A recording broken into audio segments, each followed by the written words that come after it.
صلى الله عليك على محمد على نبي على حبيب صلى الله. الحمد لله نحمده ونستعينه ونستغفره ونؤمن به ونتوكل عليه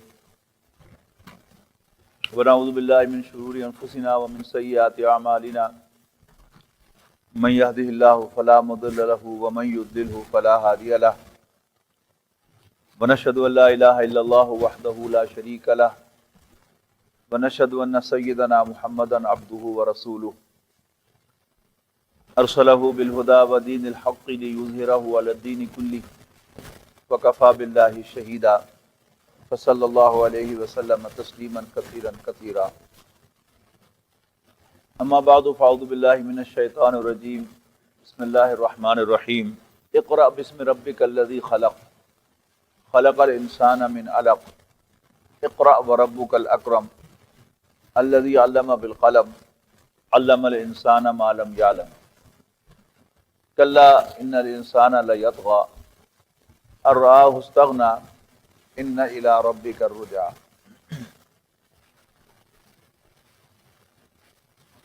آپ کو یاد ہوگا کہ ہم نے گزشتہ نشست میں سیرت النبی کا مطالعہ شروع کیا تھا اور نبی اکرم صلی اللہ علیہ وسلم کی حیات طیبہ کے ابتدائی 40 سال ہم نے پڑھ لیے تھے کہ نبی اکرم صلی اللہ علیہ وسلم اس دنیا میں ایک یتیم بچے کی حیثیت سے تشریف لائے، لیکن اللہ تعالیٰ نے آپ کو پروٹیکشن عطا فرمائی اور بالآخر آپ ابو طالب اپنے تایا ابو طالب کی سپروین میں چلے گئے.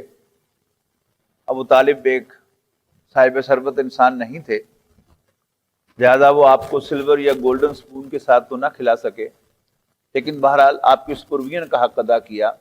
اور جیسا کہ ہم نے پچھلی مرتبہ تفصیل کے ساتھ پڑھا کہ انہوں نے ہی نبی اکرم صلی اللہ علیہ وسلم کو تجارت کے پیشے سے وابستہ کیا اور انہوں نے حضرت خدیجہ رضی اللہ تعالی عنہ کے ساتھ حضور صلی اللہ علیہ وسلم کے نکاح کو کنڈکٹ کیا اور اس میں پوری دلچسپی لی اور نبی اکرم صلی اللہ علیہ وسلم کو تنہا نہیں چھوڑا.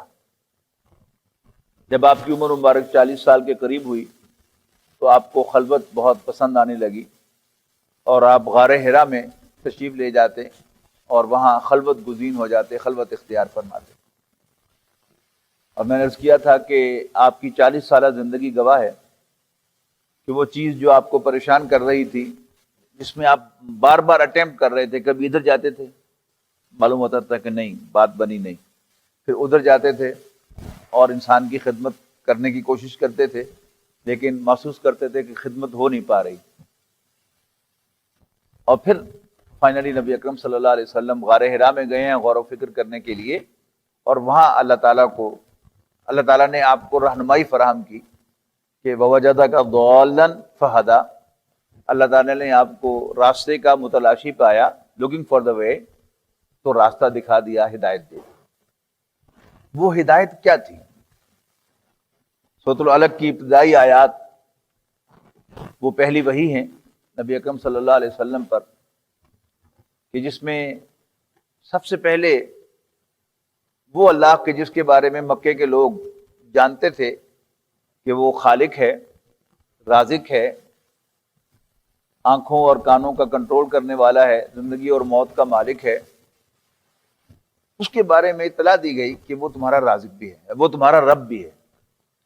سورہ یونس کی آیت نمبر 31 یاد رکھنے کے لائق ہے کہ قُلْ مَنْ يَرْزُقُكُم مِّنَ السَّمَاءِ وَالْأَرْضِ أَمَّن يَمْلِكُ السَّمْعَ وَالْأَبْصَارَ وَمَن يُخْرِجُ الْحَيَّ مِنَ الْمَيِّتِ وَيُخْرِجُ الْمَيِّتَ مِنَ الْحَيِّ وَمَن يُدَبِّرُ الْأَمْرَ سَيَقُولُونَ اللَّهُ.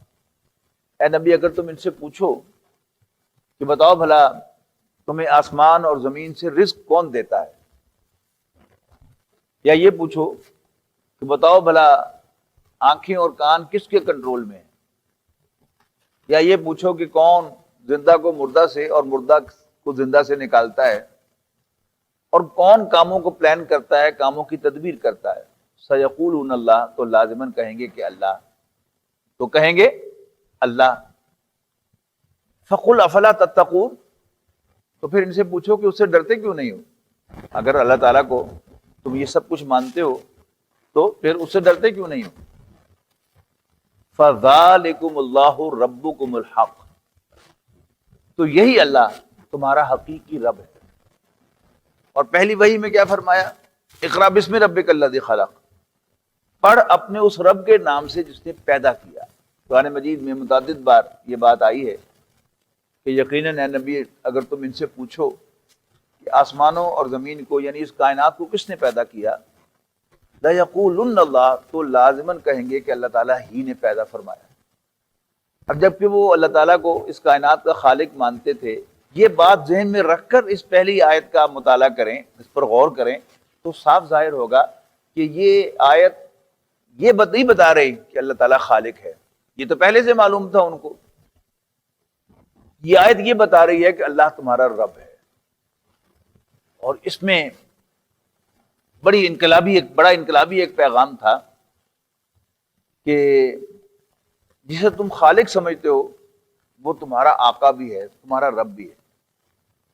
اور آپ کو یاد ہوگا کہ اس مسجد میں جب پہلی دفعہ میں نے جمعے میں خطاب کیا تھا تو وہاں رب ہمارا پر میں نے گفتگو کی تھی، اور ایک کمپیریزن میں نے آپ کو بتایا تھا کہ خالق اور لارڈ آقا میں کیا فرق ہوتا ہے۔ ایک بلڈنگ کے حوالے سے یا ایک پیس آف لینڈ کے حوالے سے آپ ایک جگہ کے مالک ہیں تو آپ کو اختیار ہے کہ آپ اس کو ایسے ہی چھوڑ دیں، یا گھاس لگائیں، یا کوئی فصل بو دیں، باغ لگائیں، یا آپ اس پر کوئی عمارت تعمیر کرائیں۔ یہ سب اختیار کس کا ہے؟ یہ لینڈ لارڈ کا اختیار ہوتا ہے۔ پھر آپ نے فیصلہ کیا کہ اس پر کوئی عمارت تعمیر کرنی ہے تو کیسی عمارت تعمیر کرنی ہے یہ بھی آپ کا اختیار ہے۔ آپ آرکیٹیکٹ کو سجیسٹ کریں گے کہ یہ میری ریکوائرمنٹ سے مجھے نقشہ بنا کے دو، لیکن فیصلہ آپ ہی کا ہوگا۔ پھر جب بلڈنگ کا نقشہ تیار ہو جاتا ہے تو پھر یہ بھی آپ ہی کا فیصلہ ہے کہ آپ نے خود بنانی ہے یا ٹھیکے پہ دینی ہے۔ اور جب وہ تیار ہو گئی تو پھر آپ نے آرکیٹیکٹ کو، ڈرافٹس مین کو، اسٹرکچر انجینئر کو اور کانٹریکٹر کو پیمنٹ کر کے فارغ کر دیا۔ اب ان کا اس بلڈنگ سے کوئی تعلق نہیں، آپ لینڈ لارڈ ہیں، وہ بلڈنگ آپ کی ہے، اور آپ کو اختیار ہے جب چاہیں آپ اس میں الٹریشن کریں، جب چاہیں اس کو ڈیمولش کریں، جب چاہیں اس میں کوئی ایڈیشن کریں، یہ سب اختیار لینڈ لارڈ کا ہوتا ہے۔ اللہ تعالیٰ ہمارا خالق تو ہے ہی، وہ ہمارا مالک بھی ہے۔ اس میں کیا ہے؟ ہم اللہ تعالیٰ کے غلام قرار پاتے ہیں، اور پھر ہمارا اٹھنا بیٹھنا، ہمارا دن رات، ہمارا صبح و شام سب کچھ اللہ تعالیٰ کی غلامی میں آ جاتا ہے۔ ہم پیدا بھی غلام ہوئے تھے، ہم اس لمحہ بھی غلام ہیں، ہماری موت بھی آئے گی تو حالت غلامی میں آئے گی، اور قیامت کے دن بھی ہم اٹھیں گے تو اللہ تعالیٰ کے غلام ہی ہوں گے، nothing more than that۔ تو یہ ایک بڑا انقلابی پیغام تھا۔ اور جو اپنے آپ کو رب کہلواتے تھے اور رب سمجھتے تھے، یعنی قریش کے سردار، غلاموں کے مالک، مثلا حضرت بلال رضی اللہ تعالیٰ عنہ کا مالک تھا امیہ بن خلف۔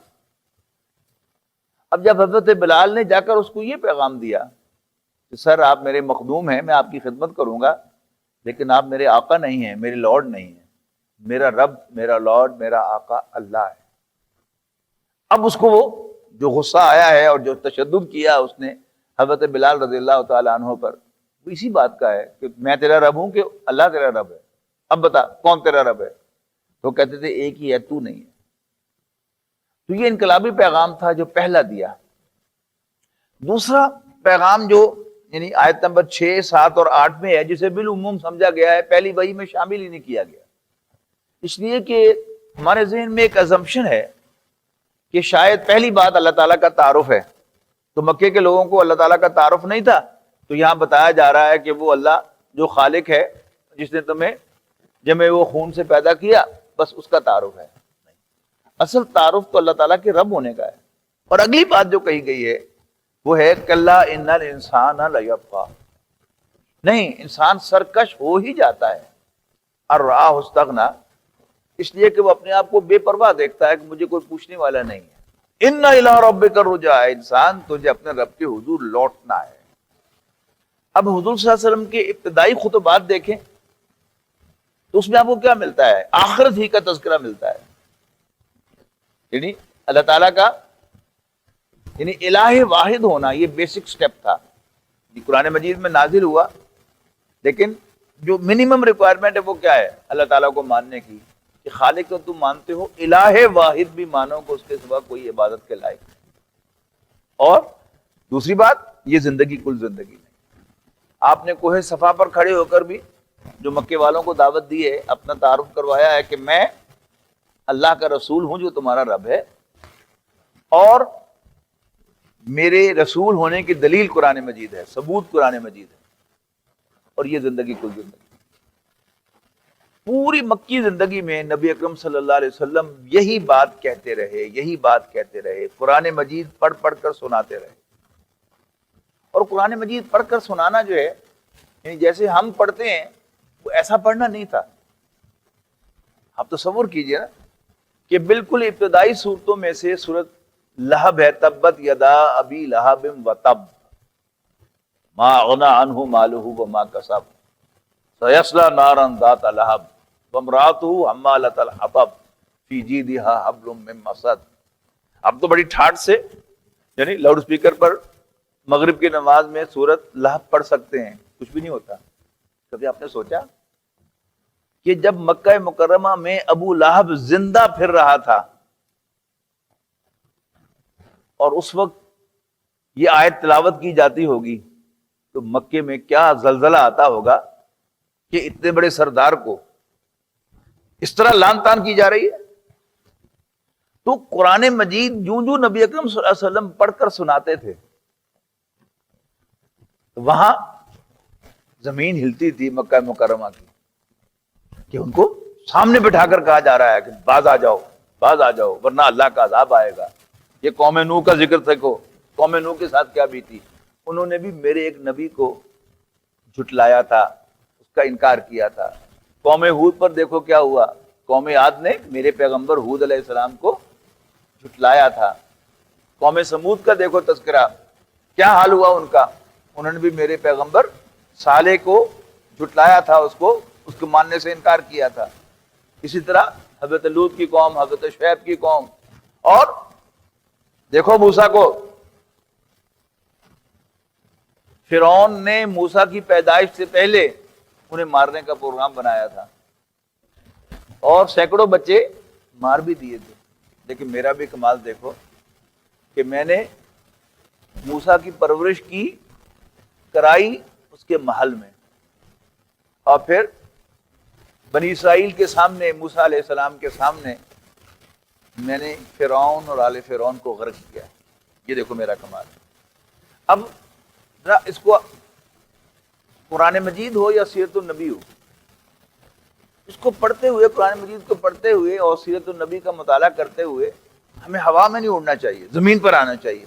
جیسے میں نے کہا نا کہ مکہ مکرمہ میں جب نبی اکرم صلی اللہ علیہ وسلم تبت یدا ابی لہب پڑھتے ہوں گے، مکے میں کیا زلزلہ آتا ہوگا۔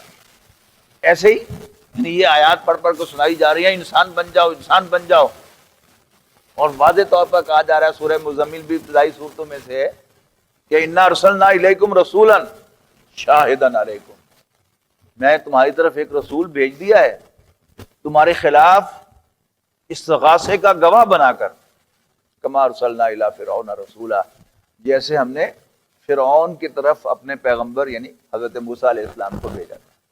فعصى فرعون الرسول، لیکن نافرمانی کی موسیٰ کی فرعون نے، نافرمانی کی فرعون نے پیغمبر کی یعنی موسیٰ علیہ السلام کی۔ فَأَخَذْنَاهُ أَخْذًا وَبِيلًا، اور پھر ہم نے اس کو اس جرم کی پاداش میں پکڑ لیا، دبوچ لیا۔ اب یہ آیات پڑھی جا رہی ہوں مکے کے اندر تو وہاں سکون تو نہیں ہو سکتا، بے عزتی بار بار، ایک نہیں بار بار پڑھی جا رہی ہے۔ یعنی قرآن مجید کی مدنی صورتیں وہ تو کیا ہے، وہ تو مینوئل ہیں کہ غزوہ بدر ہوا ہے تو اس کے اوپر تبصرہ ہو رہا ہے، غزوہ احد ہوا ہے تو اس کے اوپر تبصرہ ہو رہا ہے، اور احکام آ رہے ہیں۔ لیکن مکی صورتیں جو ہیں ان میں بھی خاص طور پر نبی اکرم صلی اللہ علیہ وسلم اکثر و بیشتر نمازوں کے اندر آخری جو منزل ہے، آخری حزب سورۃ قاف سے آنورڈز وہ پڑھا کرتے تھے، اور سورۃ قاف سے آنورڈ جو ہے وہ ہے ہی آخرت کا تذکرہ یا پچھلی قوموں کی ہلاکت کا تذکرہ۔ آپ غور کر لیں، سورہ قاف کے اندر بھی 3-4 آیات کے اندر وہ گلمپس دکھائے گئے کہ کذبت قبلہم قوم نوح واصحاب الرس وثمود وعاد وفرعون واخوان لوط واصحاب الایکۃ وقوم تبع کل کذب الرسل فحق وعید۔ یعنی 2-3 آیتوں کے اندر ذکر کر دیا قوم نوح کا، قوم عاد کا، قوم سمود کا، فرعون کا، قوم شعیب کا، اور اس کے بعد کیا کل کذب الرسل فحق وعید۔ ان سب نے پیغمبروں کو جھوٹا قرار دیا تھا، فحق وعید، تو پھر میری ڈانٹ، میری وارننگ ان کے لیے حقیقت بن گئی۔ اور ذرا تفصیل کے ساتھ سورہ زاریات کے اندر اگلی سورہ سورہ زاریات ہے، وہاں کیا بتایا؟ پہلے تو حضرت ابراہیم علیہ السلام کا تذکرہ کیا، کیا آپ تک خبر نہیں پہنچی ابراہیم کے مہمانوں کی؟ اس دخلوا علیہ فقالوا سلاما، کہ جب وہ ابراہیم کے پاس داخل ہوئے ان کے گھر میں تو سلام کا سلام دعا ہوئی۔ حضرت ابراہیم علیہ السلام بھاگے بھاگے گئے اور ایک بچڑا ذبح کر کے اس کا گوشت بھون کر لا کے ان کے سامنے پیش کر دیا۔ اب وہ فرشتے تھے زیادہ کھا نہیں رہے، تو پوچھا حضرت ابراہیم علیہ السلام نے، کھاتے نہیں تم؟ تو انہوں نے خوشخبری دی کہ نہیں ہم اللہ کے فرشتے ہیں، آپ کو ایک دانش مند بیٹے یعنی حضرت اسحاق علیہ السلام کی خوشخبری دینے کے لیے۔ اس کے بعد یہاں سے 27واں پارہ شروع ہوتا ہے، وہ کیا ہے؟ حضرت ابراہیم علیہ السلام کو ان سے سوال ہے، فما خطبکم ایھا المرسلون، اے اللہ کے بھیجے ہوئے پیغمبروں اور تمہارا کیا کام ہے؟ اس لیے کہ حضرت ابراہیم علیہ السلام کو معلوم تھا کہ قوم لوط، حضرت لوط علیہ السلام بھتیجے ہیں حضرت ابراہیم کے، تو قوم لوط جو ہے یہ بہت زیادہ حد سے بڑھ رہی ہے، اب اس پر اللہ تعالیٰ کا عذاب بھی ہوا ہے۔ لہذا پوچھنے کا مطلب بھی یہ تھا کہ تم آگے کدھر جا رہے ہو؟ انہوں نے کہا جی انا ارسلنا الی قوم مجرمین، ہم مجرم قوم کی طرف بھیجے گئے ہیں، لنرسل علیہم حجارۃ من طین، تاکہ ان پر ہم پتھروں کی بارش کریں، مٹی کے پتھروں کی بارش کریں۔ حضرت قوم لوط کا تذکرہ ہوا، اس کے فوراً بعد ذکر کیا حضرت موسیٰ علیہ السلام کا، پھر قوم عاد کا حضرت ہود علیہ السلام کا، پھر اس کے بعد ذکر کیا قوم شعیب کا، ان کو قوم سمود کا، وَإِلَىٰ ثَمُودَ أَخَاهُمْ صَالِحًا، اور ہم نے قوم سمود کی طرف ان کے بھائی صالح کو بھیجا، اور پھر اس کے بعد ذکر حضرت نوح علیہ السلام کا۔ اس کے بعد ایک بات اصولی کہی، وہ کیا کہی کہ كَذَلِكَ مَا أَتَى الَّذِينَ مِن قَبْلِهِم مِّن رَّسُولٍ إِلَّا قَالُوا سَاحِرٌ أَوْ مَجْنُونٌ، اسی طرح ہم نے بہت سے رسول بھیجے، جب بھی ہم نے کسی رسول کو بھیجا تو لوگوں نے کہا کہ یا تو یہ پاگل ہے، یا اس پر جنوں کو سایہ ہے، یا یہ جادوگر ہے، یا اس پر جنوں کا سایہ ہے۔ اتا واسو بھی یہ بڑی اہم بات کہی ہے کہ کیا ہر جانے والی قوم پچھلوں کو نصیحت کر جاتی ہے کہ تم بھی یہی جواب دینا، یہی اعتراض کرنا پیغمبروں پر؟ بل ہم قوم طاغون، اصل میں وہ سرکش لوگ، ان کی مینٹیلٹی میں سرکشی ہوتی ہے۔ اچھا، اب بٹوین دا لائنز کیا ہو رہا ہے کہ قریش کو وارننگ دی جا رہی ہے تم بھی میرے نبی کو آج پاگل اور جادوگر کہہ رہے ہو، اور تمہارا انجام بھی پھر یہی ہونے والا ہے۔ تو اس کے بعد پھر سورۃ طور آ گئی، سورۃ طور کے بعد پھر سورۃ نجم آ گئی، نجم کے بعد قمر آ گئی، سورۃ قمر میں پھر وہی چیز جو ہے وہ پچھلے پیغمبروں کا تذکرہ خاص طریقے سے ہوا۔ پھر سورہ واقعہ وہ آخرت پر قرآن مجید کا بڑا کلائمیکس صورت ہے۔ اس کے بعد سورہ حدید، یہ مدنی صورتوں کا ایک سلسلہ ہے 10 صورتوں کا، اور اس کے بعد سورہ ملک سے جو سلسلہ شروع ہوتا ہے مکی صورتوں کا، آپ ان کو پڑھ کر دیکھیں، اس میں یہی ہلا دینے والے مضمون ہیں کہ جو نبی اکرم صلی اللہ علیہ وسلم نمازوں کے اندر پڑھ رہے ہیں۔ سورہ مدثر بھی ابتدائی صورتوں میں سے ہے، یعنی بعض لوگوں کے نزدیک تو بعض محققین جو تحقیق کرنے والے ہیں ان کے نزدیک دوسری وحی جو ہے وہ سورہ مدثر کی ابتدائی 7 آیات. اس میں کیا ہے کہ یا ایھا المدثر، اے لحاف اوڑھ کر کمبل لے کر بیٹھنے والے لیٹنے والے، قم کھڑے ہو جاؤ، فانذر لوگوں کو خبردار کرو، وربک فکبر اور اپنے رب کو بڑا کرو. یعنی پہلی وحی کے پہلی آیت کے اندر اللہ تعالیٰ کا تعارف کیا کروایا کہ وہ جسے تم خالق مانتے ہو وہ رب ہے، اور دوسری وحی میں کہہ دیا کہ اپنے اس رب کو بڑا کرو. مراد کیا تھی کہ اللہ تعالیٰ کی کبریائی، اللہ تعالیٰ کی بڑائی، اس کی سپریمیسی کو قائم کرو. اس کے لیے اگلی سورت سورہ مزمل ہے، اس کی ابتدائی آیات ہیں 7 آیات. ان 7 آیات میں کیا ہے؟ نبی اکرم صلی اللہ علیہ وسلم کو خود تیاری کا حکم دیا گیا ہے. قم اللیل الا قلیلا نصفہ او انقص منہ قلیلا او زد علیہ ورتل القرآن ترتیلا. اے کمبل لحاف اوڑھ کر بیٹھنے والے کھڑے ہو جاؤ، رات کو قم اللیل الا قلیلا مگر تھوڑا سا حصہ رات کا، یعنی رات کو زیادہ کھڑے رہو اور کم سو. نصفہ آدھی رات، اب انقص منہ قلیلا یا اس میں سے کچھ کم کر لو، آدھے سے کم، او زد علیہ یا آدھے سے کچھ زیادہ کر دو، ورتل القرآن ترتیلا اور قرآن مجید کو پڑھو ترتیل کے ساتھ. ترتیل کے 2 ترجمے ہیں. ایک ترجمہ کیا ہے کہ ٹھہر ٹھہر کر رک رک کر پڑھنا، یعنی ہمارے حفاظ کی طرح نہیں بلکہ رک رک کر ٹھہر ٹھہر کر پڑھنا. ترتیل کا ایک ترجمہ ہے، یعنی پروفیسر عبداللہ یوسف علی نے اپنے انگریزی ترجمے میں ترتیل کا ترجمہ کیا ہے and recite the Quran with a melodious voice, یعنی ترنم کے ساتھ قرآن مجید پڑھنا. یعنی آپ خود ایک فرق محسوس کر رہے ہیں، آپ تنہائی میں قرآن مجید پڑھ رہے ہیں، نماز کے اندر پڑھ رہے ہیں یا ویسے قرآن شریف کھول کے پڑھ رہے ہیں، تو ایک ہے اس کو تحت اللفظ پڑھنا، اس میں انسان کو سمجھ زیادہ آتی ہے. دوسرا ہے میلوڈیس وائس میں، ذرا ترنم والی آواز میں، جو پرانا ایک سٹائل ہے نا، یعنی قرآن مجید جو ہے وہ ترنم کے ساتھ پڑھا جاتا تھا. ہمارے بڑے جو تھے، جب بھی یعنی میری عمر کے لوگ ہیں، حاج صاحب کو معلوم ہوگا کہ وہ ترنم کے ساتھ قرآن مجید پڑھتے تھے، تو اس میں اپنا ایک روحانی اثر تھا. تو دونوں مفہوم جو ہے وہ اپنی جگہ پر درست ہیں. اور کرو یہ کیا تھی؟ یہ نبی اکرم صلی اللہ علیہ وسلم کی تیاری تھی. پھر آگے جا کر اس صورت میں فرمایا اِنَّ ناشیۃ اللیل ہی اشد وطئا، یہ رات کا اٹھنا جو ہے یہ انسان کے نفس کو لتاڑتا ہے، رونتا ہے. کیا مطلب؟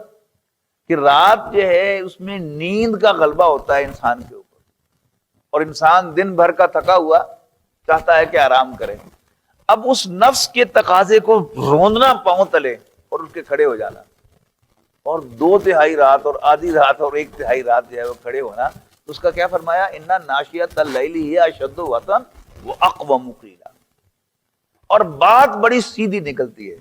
یعنی نبی اکرم صلی اللہ علیہ وسلم کو جو مشن عطا فرمایا گیا تھا کہ تو آپ اللہ کے دین کو، اللہ کو بڑا کریں، یعنی اللہ تعالیٰ کی کبریائی، اللہ تعالیٰ کی سپریمیسی کو آپ قائم کریں، اس کے لیے حضور صلی اللہ علیہ وسلم کی ذاتی پریپریشن کیا تھی؟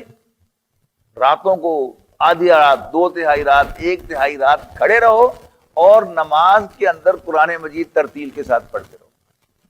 یہ تو تھی آپ کی ذاتی پریپریشن. باقی نبی اکرم صلی اللہ علیہ وسلم ذہین آدمی تھے، بلکہ ذہین ترین انسان تھے نوع انسانی کے. اب ذہین آدمی کا ذہن ہمیشہ کام کرتا ہے، وہ کبھی آرام سے نہیں بیٹھ سکتا، سوچتا رہتا ہے، سوچتا رہتا ہے، سوچتا رہتا ہے. جتنا زیادہ ذہین ہوگا اتنا زیادہ پریشان ہوگا. بلکہ ایک دلچسپ بات ہے کہ ایک دفعہ مجھے لاہور میں جو فاؤنٹین ہاؤس ہے، جو ریہیبلیٹیشن کا ادارہ ہے، جو پاگل لوگ ہو جاتے ہیں پھر ان کی ریہیبلیٹیشن کا وہ ادارہ ہے، تو اس میں اس کی ذات ایک کانفرنس تھی، تو مجھے اس میں مینٹل ہیلتھ پر خطاب کرنا تھا. تو میں ڈاکٹر سزار احمد صاحب رحمہ اللہ کے پاس گیا، اس میں کیا کہنا ہے. تو انہوں نے مجھے ایک بڑی پتہ کی بات بتائی. انہوں نے کہا کہ یہ جو مینٹل ڈیزیز ہوتی ہیں یہ سب ذہین لوگوں کی بیماریاں ہیں،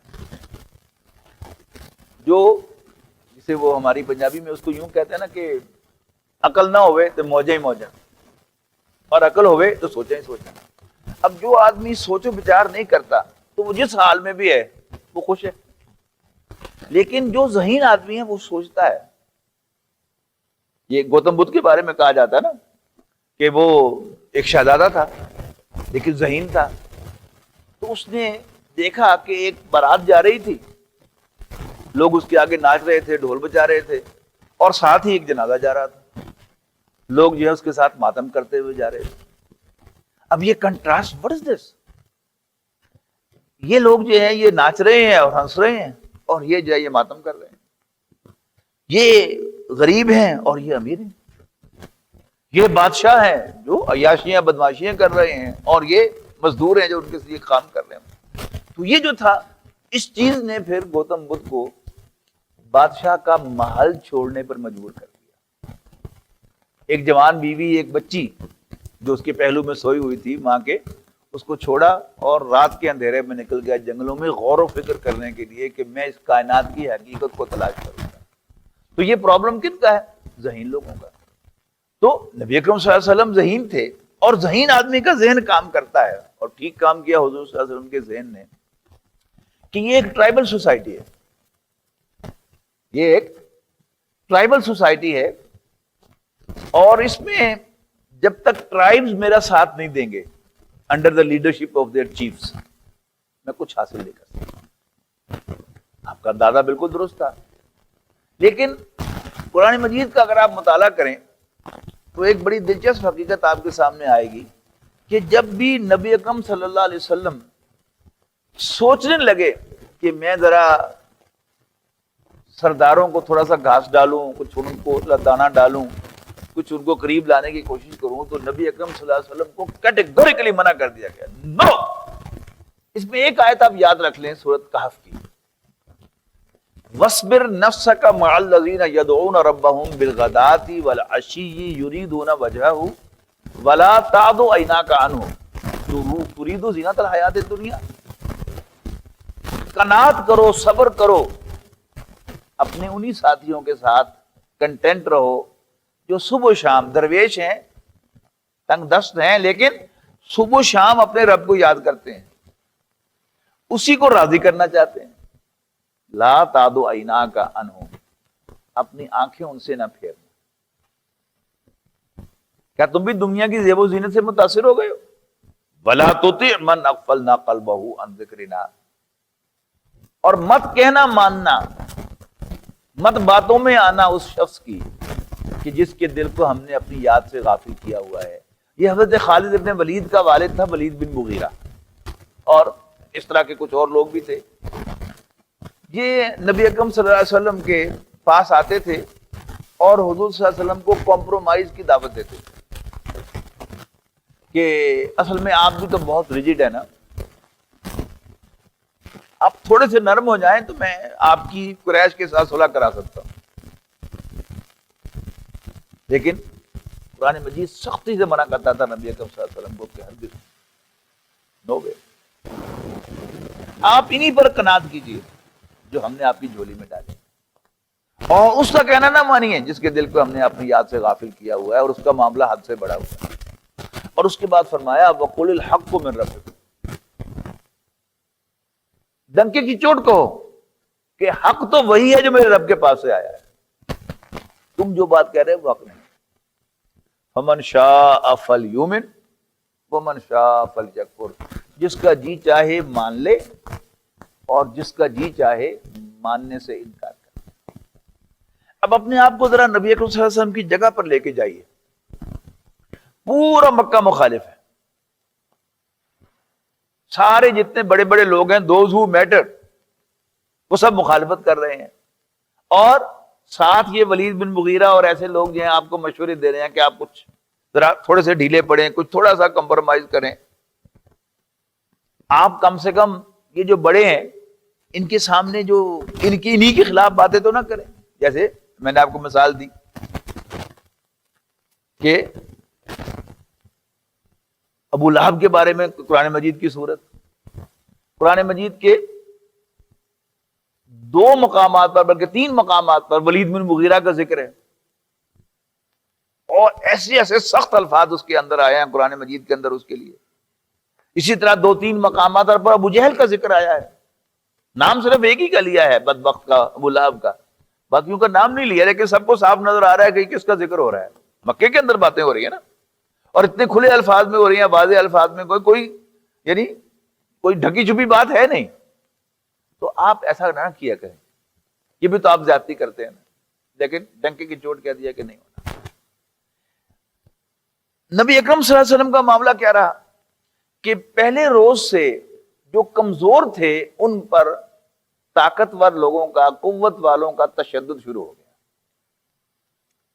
سب جانتے ہیں حضرت بلال پر ان کے آقا امیہ بن خلف نے تشدد کیا، اسی طرح جس کا غلام ایمان لایا اس پر تشدد ہوا۔ ایک فیملی تھی مکہ مکرمہ کے اندر، حضرت یاسر کی فیملی۔ یہ کون تھے؟ یہ مکے کے رہنے والے نہیں تھے، یہ حلیف تھے ایک اور سردار کے، یعنی اس کے مہمان تھے کہہ لیں، اور وہ حلیف تھا ابو جہل کا، لہذا اس ریفرنس سے اس نے تشدد کیا آل یاسر پر۔ حضرت یاسر رضی اللہ تعالیٰ عنہ کو 4 اونٹوں کے ساتھ باندھ کر ان کو مخالف سمت میں ہانک دیا، جس سے ان کے جسم کے زندہ جسم کے ٹکڑے ہو گئے۔ حضرت سمیہ کو شہید کر دیا۔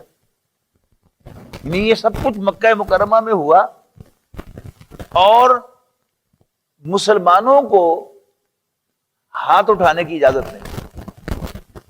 نہ حضرت یاسر نے کوئی ریزسٹ کیا، نہ حضرت سمیہ نے ریزسٹ کیا، نہ ان کے بیٹے عمار ابن یاسر نے ریزسٹ کیا، ظلم ہوتا رہا ان پر۔ اور کم سے کم 30 صحابہ تو اس وقت تھے مسلمان مکہ مکرمہ میں موجود، لیکن کسی کو اجازت نہیں تھی کہ آگے بڑھ کر 2-4 لگا دے ابو جہل کو بھی۔ اور ویسے بھی اگر انسان مرنے مارنے پر آ جائے تو اس میں کئی انسانوں کی طاقت آ جاتی ہے، پورا زور انسان لگا دیتا کہ مرتا جانا ہے تو 2-4 مار کے ہی مرا میں۔ ایسا کام نہیں ہوا۔ یہ کیا تھی؟ یہ ایک اسٹریٹجی تھی جو نبی اکرم صلی اللہ علیہ وسلم نے وہاں اختیار کی۔ یقیناً وحی کی روشنی بھی تھی، اور نبی اکرم صلی اللہ علیہ وسلم خود بھی ذہین انسان تھے، یہ بات ہمیں بھولنی نہیں چاہیے کہ آپ خود بھی ذہین تھے، اور آن ٹاپ آف دیٹ آپ پر وحی آتی تھی۔ لیکن بڑی کامیاب اسٹریٹجی آپ نے بنائی کہ جواب نہیں دینا، یعنی وہ برا بھلا کہتے رہے، نبی اکرم صلی اللہ علیہ وسلم کو پاگل کیا کچھ نہیں کہتے رہے، اس کا بھی جواب نہیں دیا گیا۔ اور جسمانی تشدد ہوتا رہا کمزور طبقات پر۔ جو بڑے تھے وہ اپنے جوانوں کو تشدد کا نشانہ بناتے رہے، اور جو آقا تھے وہ اپنے غلاموں کو تشدد کا نشانہ بناتے رہے۔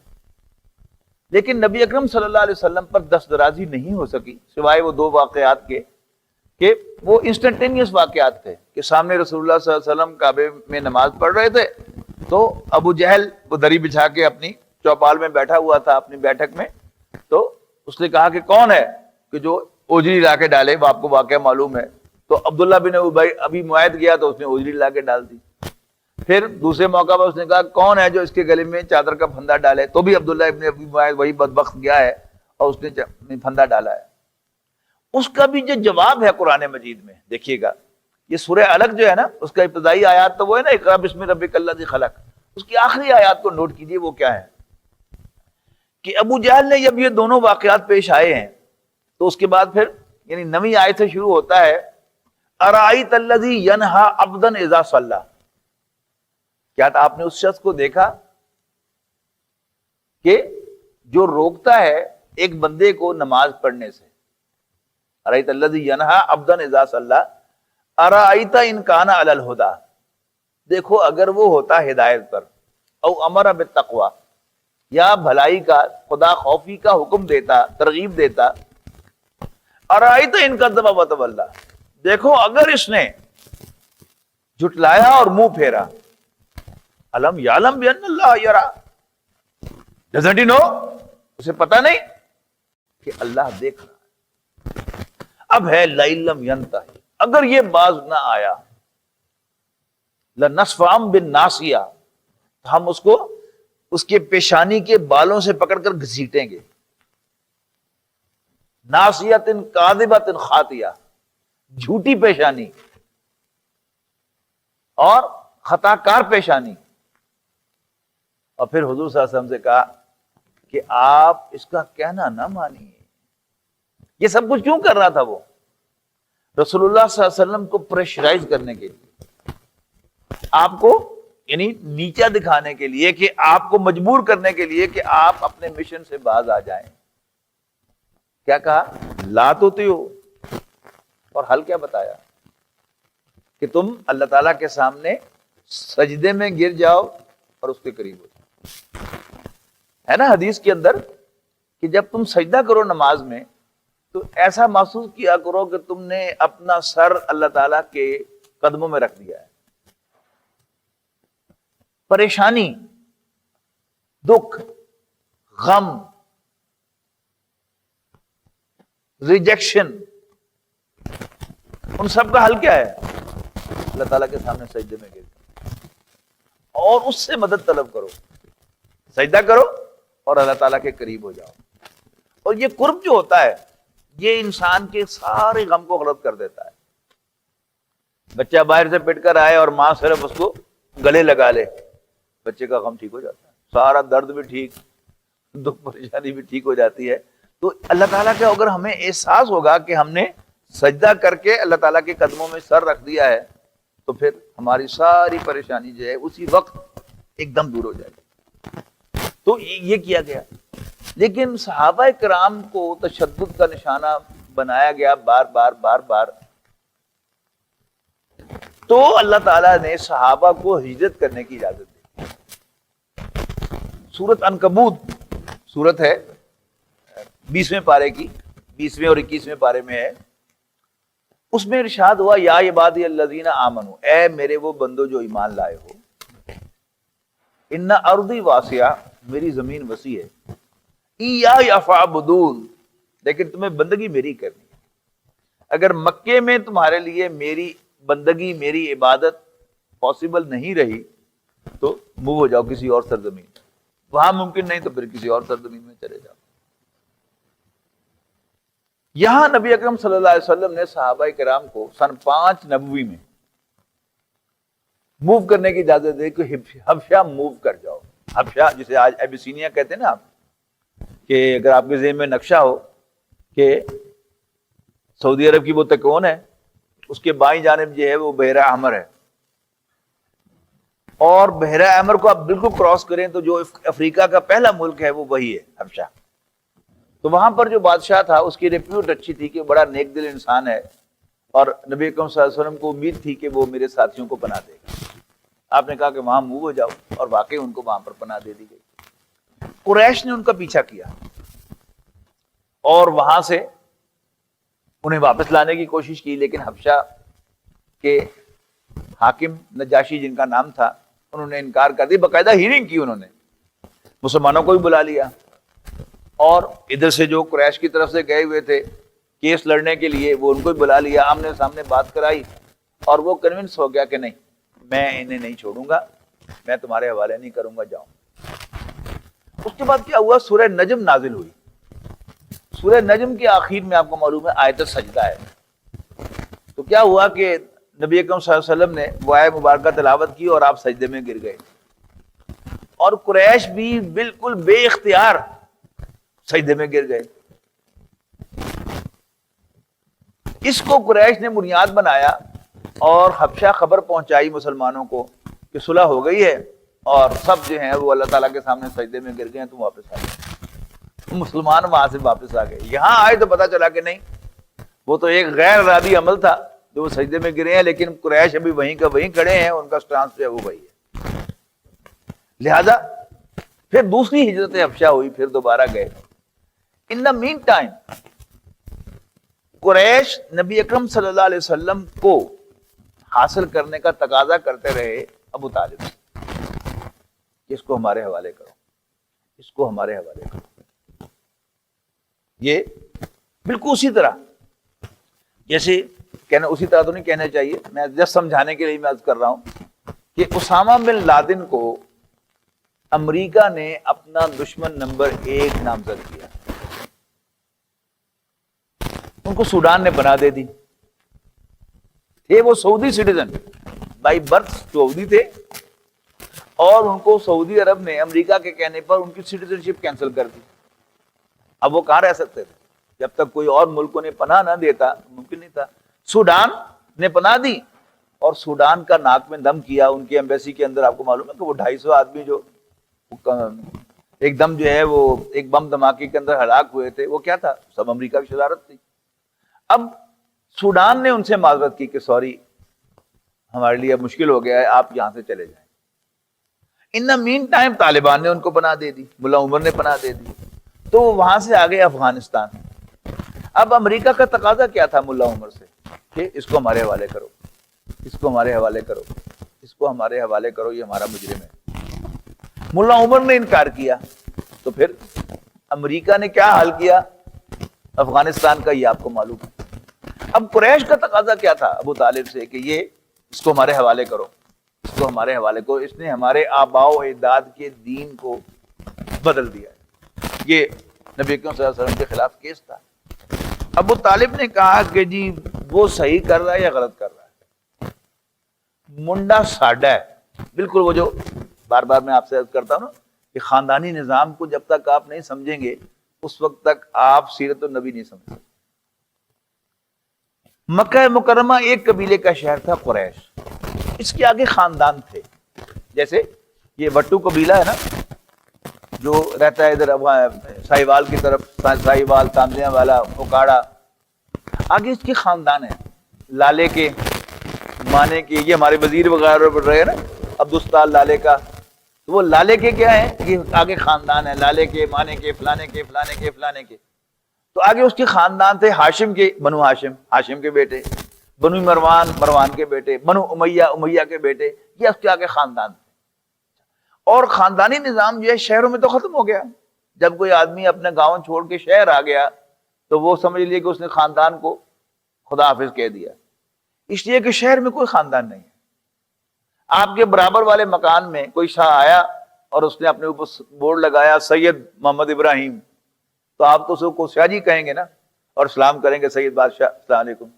آپ کو کوئی پتہ نہیں کہ وہ کیا ہے. لیکن گاؤں میں ایسا نہیں ہو سکتا. گاؤں میں آپ کی خاندان کی آئیڈینٹی پہلے ہے, نام آپ کا بعد میں ہے. اچھا پھر خاندان کیا ہے؟ ہمارے ہاں جو پنجاب کی مثال دے رہا ہوں, ہمارے عام خاندان کیا ہیں؟ راجپوت ہیں, رائی ہیں, جاٹ ہیں, گجر ہیں, ڈوگر ہیں, شیخ ہیں, یہی ہمارے خاندان ہے نا. گاؤں کے اندر پتا ہوتا ہے کہ کون کیا ہے. یہ گجراں دا ہے, یہ ڈوگراں دا ہے, راجپوتاں دا ہے, رائیاں دا ہے. اچھا اب ایک لڑکا جو رائیوں کا لڑکا ہے اس کے پیچھے سارے ارائی ہیں, اور جو راجپوتوں کا ہے اس کے پیچھے سارے راجپوت ہیں.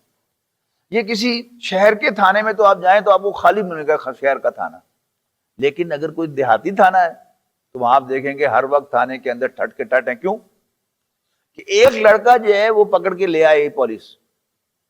اگر وہ راجپوتوں کا لڑکا ہے تو سارے راجپوت اس کے پیچھے. اس کا یہ مطلب نہیں ہے کہ وہ اون کر رہے ہیں اس کی حرکت کو, ہرگز میں, لیکن کیونکہ وہ راجپوت ہے, منڈا ساڈا ہے, میرے پیچھے ہے. اور اگر وہ رائیوں کا ہے رائی پیچھے ہے, جاٹوں کا ہے جاٹ پیچھے ہے, ڈوگروں کا ہے ڈوگر پیچھے ہے. تو ابو طالب نے آئیڈیل سربراہ خاندان کا کردار اختیار کرتے ہوئے نبی اکرم صلی اللہ علیہ وسلم کو پروٹیکٹ کیا. خبردار یہ منڈا ساڈا ہے, خبردار انہوں نے ہاتھ لایا. قریش نے, اب ظاہر ہے کہ وہ آ کے ابو طالب سے بات کرتے تھے, ابو طالب انکار کرتے تھے. اس کے بعد پھر وہ بھی اپنی میٹنگ کرتے تھے اور اس میں کچھ ڈسکس کرتے تھے. انہوں نے کہا کہ جی ابو طالب نہیں مان رہا, کیا کیا جائے؟ تو پھر انہوں نے کہا کہ پھر ابو طالب سے کو تھریٹ کیا جائے کہ ہم تمہارے پورے خاندان کا بائیکاٹ کر دیں. وہ آئے ابو طالب کے پاس کہ ہم تمہارے پورے خاندان کا بائیکاٹ کر دیں گے. ابو طالب نے کہا کہ کر دو, لیکن میں نے محمد کو تمہارے حوالے نہیں کرنا صلی اللہ علیہ وسلم. تو محرم سن 7 نبوی سے, یعنی نبوت کا 7واں سال, محرم کا مہینہ, اس میں بنو ہاشم کو, حضور صلی اللہ علیہ وسلم کے خاندان کو ابو طالب کی سربراہی میں 2 پہاڑوں کے درمیان ایک تنگ گھاٹی کے اندر قید کر دیا گیا. ادھر بھی اونچا پہاڑ, ادھر بھی اونچا پہاڑ, ادھر بھی پہرا, ادھر بھی پہرا, اور کوئی کسی کو اندر جانے کی اجازت نہیں. کوئی کھانے پینے کی چیز جو ہے وہ اندر نہیں جا سکتی, کوئی اللہ کے نیک بندے، دو نام اس میں بڑے اہم ہیں. حضرت خدیجہ کے بھتیجے تھے حکیم ابن حزام، بعد میں ایمان لے آئے رضی اللہ تعالیٰ عنہ، ہم ان کا ادب سے نام لیتے ہیں. یہ رات کے اندھیرے میں پہاڑ کراس کر کے پہاڑ پر چڑھنا، پھر اترنا، چیز دینا، اور پھر پہاڑ چڑھنا اور پھر پہاڑ اترنا، کھانے پینے کی کچھ چیزیں دے جاتے. یہ بھی وجہ ہو سکتی ہے کہ وہ کہیں گے جی میں اپنی پھوپھی کے لیے لے کے جا رہا ہوں، اس لیے کہ وہ تو ہاشمی نہیں تھی نا، لیکن حضور صلی اللہ علیہ وسلم کا ساتھ دیا، وہ گئیں شعبہ ابی طالب کے اندر. اور حضرت ابوبکر کی بیٹی حضرت اسماء بنت ابی بکر رضی اللہ تعالیٰ عنہ، حضرت زبیر رضی اللہ تعالیٰ عنہ کی اہلیہ اور عبداللہ ابن زبیر کی والدہ، یہ بکریوں کا دودھ دو کر بچوں کے لیے دودھ دے جاتی. اللہ اللہ خیر صلاح. 3 سال تک یہ مقاطع رہا،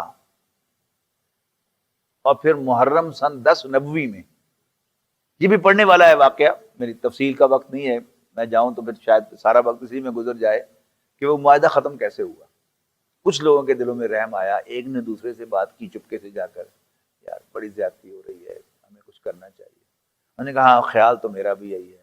اس نے دوسرے سے بات کی، دوسرے نے تیسرے سے بات کی، اور پھر یہ ایک بات جو ہے وہ پھیلی. تو وہاں اللہ کا کرنا کیا ہوا کہ یہ جو معاہدہ تھا، یعنی دارالندوہ ان کی پارلیمنٹ تھی جہاں قریش کے سب گھرانوں کے سربراہ جو ہے اکٹھے ہوتے تھے اور مشورے کرتے تھے، اس کو دارالندوہ کہتے تھے. دارالندوہ کے اندر جو فیصلہ لکھا گیا تھا اس کو کعبے میں ٹانگا گیا تھا، اور اس کی ایک آفیشیل حیثیت تھی. دیکھا گیا جا کر تو اس کو دیمک نے چاٹ لیا ہوا تھا اس معاہدے کو. تو یوں نبی اکرم صلی اللہ علیہ وسلم اور بنو ہاشم جو ہے وہ باہر آ گئے. لیکن اللہ تعالیٰ کا کرنا کیا ہوا، یعنی ایک مصیبت سے نکلے تو دوسری مصیبت سر پہ آ گئی. ابو طالب کا انتقال ہو گیا، اور یہ تو آپ نے پڑھ رکھا ہے سیرت کی کتابوں میں، جو ٹیکسٹ بک سیرت ہے اس میں بھی یہ واقعہ موجود ہے کہ جب ابو طالب کے انتقال کا وقت قریب تھا تو قریش کی طرف سے ایک اور پیشکش آئی نبی اکرم صلی اللہ علیہ وسلم کے لیے. قریش نے آ کر کہا کہ یار مکاؤ گل، پوچھو نا بھتیجے سے کیا مانگتا ہے. وہ بادشاہ بننا چاہتا ہے مکے کا، تو بادشاہ بن جائے، ہم اس کو بنا دیتے ہیں. یہ کچ کچ ختم ہونی چاہیے. اگر وہ مال چاہتا ہے تو بتائے کتنا مال چاہتا ہے، ہم دے دیتے ہیں اس کو، لیکن یہ بس مسئلہ ختم کرے اب. اور اس نے ایک بوڑھی عورت سے شادی کر لی تھی جوانی میں، تو شاید اس کے اندر کچھ ایک احساس محرومی ہے، تو بتائے کہ اس عورت سے شادی کرنا چاہتا ہے، ہم اس عورت سے اس کی شادی کرا دیتے. تو یعنی باہر ابو طالب نے جا کے بات سنی، اور ابو طالب اٹھ کر اندر آئے رسول اللہ صلی اللہ علیہ وسلم کے پاس، اور ان سے کہا کہ یہ کہہ رہے ہیں لوگ قریش. تو رسول اللہ صلی اللہ علیہ وسلم کی آنکھوں میں آنسو آ گئے. ساتھ اس نے کہا نا ابو طالب نے کہ بھتیجے مجھ پر اتنا بوجھ نہ ڈالو جس کو میں سہار نہ سکوں. تو حضور صلی اللہ علیہ وسلم کی آنکھوں میں سے آنسو آ گئے. تو آپ نے فرمایا کہ یہ تو بڑی گھٹیا پیشکش لے کے آئے ہیں. وہ تو میرے ایک ہاتھ پہ لا کر سورج رکھتے ہیں اور ایک ہاتھ پہ لا کے چاند رکھتے ہیں، تب بھی میں اپنے مشن سے باز آنے والا تھا. ابو طالب نے جا کر جواب دے دیا کہ جی محمد نہیں مانتے صلی اللہ علیہ وسلم، اور میں اس کے ساتھ. اور بس اس کے بعد ابو طالب کا انتقال ہو گیا. اور ساتھ ہی محرم سن 10 نبوی میں حضرت خدیجہ کا بھی انتقال ہو گیا. آپ نے پڑھا ہوگا ٹیکسٹ بک سیرت میں کہ یہ عام الحزن ہے. عام کہتے ہیں سال کو، حزن کہتے ہیں غم کو، غم کا سال. یعنی نبی اکرم صلی اللہ علیہ وسلم کو اس 10 نبوی میں 2 صدمے جھیلنے پڑے، برداشت کرنے پڑے. تو یہ غم کا سال ہے. یعنی ابو طالب کا انتقال، خاندانی سہارا ختم ہو گیا. اور حضرت خدیجہ کا انتقال کہ آپ کتنے بھی تھکے ہارے آئیں، پریشان آئیں، اگر آپ کے گھر میں کوئی خاتون ہو، آپ کی بیوی ہو جو آپ کو تسلی دے. جیسے حضرت خدیجہ کا یاد ہے نا کہ جب آپ غار حرا سے واپس آئے تھے پسینے سے شرابور، گھبرائے ہوئے، کانپتے ہوئے، زملونی زملونی زملونی زملونی، مجھے کمبل اڑا دو، مجھے سردی لگ رہی ہے۔ تو انہوں نے پورا واقعہ سنا اور آپ کو تسلی دی کہ آپ بیواؤں کی خبر گیری کرنے والے، یتیموں کی سرپرستی کرنے والے، غریبوں کی خدمت کرنے والے، بھوکوں کو کھانا کھلانے والے، آپ کا رب آپ کو تنہا نہیں چھوڑے۔ تسلی ہے نا؟ تو وہ بھی گئی تسلی دینے والی، اور ایک خاندانی سہارا بھی گیا۔ اب یہاں تک سیرت میں عام جو سیرت ہے اس میں بیان کیا جاتا ہے، لیکن اس کے بعد ایک بڑا اہم واقعہ ہوا جو ٹرننگ پوائنٹ تھا۔ I'm sorry to say کہ ہمارے سیرت نگاروں نے اس واقعے کو کیوں اہمیت نہیں دی، کہ خاندان بنو ہاشم کا اگلا سربراہ ابو لہب بن گیا، جو نبی اکرم صلی اللہ علیہ وسلم کا بدترین دشمن تھا، اور اس نے نبی اکرم صلی اللہ علیہ وسلم کو خاندان بنو ہاشم سے نکال دیا۔ نکالا کیسے؟ اس نے بنو ہاشم کو سارے خاندان کی دعوت کی، اور اس میں کھانا کھلانے کے بعد حضور صلی اللہ علیہ وسلم کو بلایا، بھائی محمد ذرا ادھر آؤ، اور آپ سے سوال پوچھے بڑوں کے بارے میں، ابو طالب کے بارے میں تمہارا کیا خیال ہے، عبد المطلب کے بارے میں کیا خیال ہے۔ اب ظاہر ہے نبی اکرم صلی اللہ علیہ وسلم یہ تو نہیں تھا کہ اب ان کو خوش کرنے کے لیے ان کے حق میں کچھ کلمات کہتے، جو بھی آپ کا تھا ذہن کہ جو بھی مجھے نہیں مانتا وہ مسلمان نہیں ہے اور وہ جنت میں جانے کا حقدار نہیں ہے۔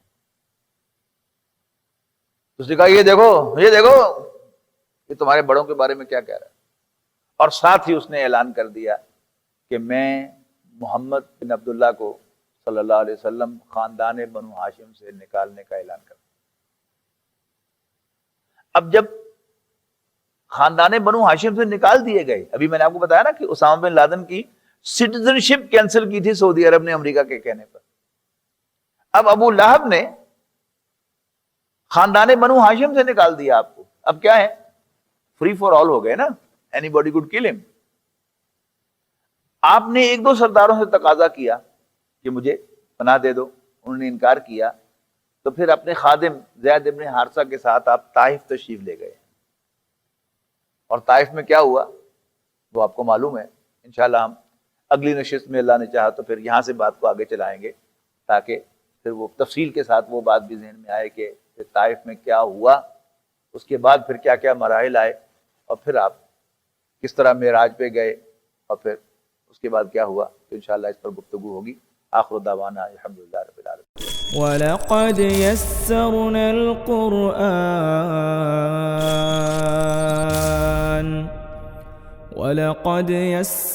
الْقُرْآنَ لِلذِّكْرِ فَهَلْ مِن مُّدَّكِرٍ